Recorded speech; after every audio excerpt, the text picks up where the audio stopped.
somebody with a growth mindset has something called an internal locus of control. And a locus of control, this is actually a term developed by Julian Rotter back in the 1950s, and had to do with how you see circumstances in your life.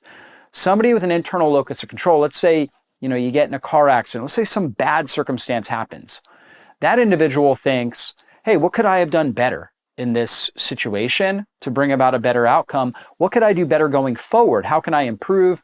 How can I make the most out of my life in spite of the circumstances that I'm in?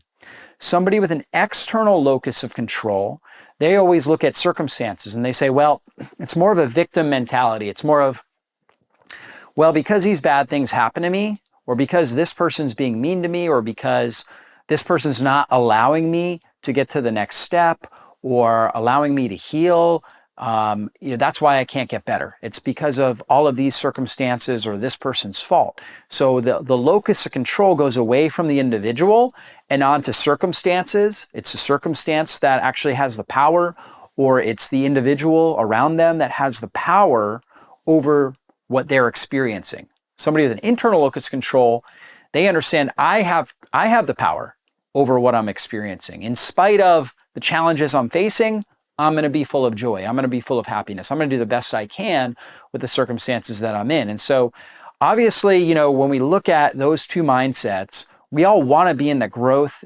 and the internal locus of control mindset. And that's actually what's going to bring about the best healing. So if we're trying to overcome a chronic inflammatory condition, an autoimmune condition, some sort of major health issue, it's really important that we adopt a growth mindset and we think about, hey, in what areas here can I get better? How can I improve my health? And without like an obsessive type of mentality about it, or a shaming mentality. We don't want to shame ourselves, but instead we're just constantly trying to take feedback. And really, somebody with a growth mindset looks at setbacks as a learning opportunity or a learning experience. So let's say you're on the healing journey, you feel like you're starting to get better, and then you have a certain meal and you get food poisoning, or you just feel awful after that meal. Or let's say you get in a car accident or something happens that is a major setback. Okay. Some people might start blaming that, and they might start thinking, I'll never get better. Okay. I'm feeling bad again. I'm just never going to get better.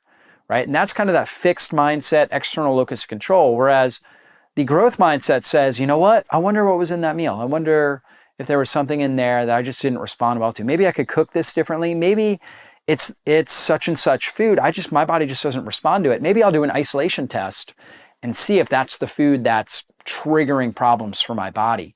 Okay. So we're constantly thinking about how we can learn from the setbacks and the adversities we face in life.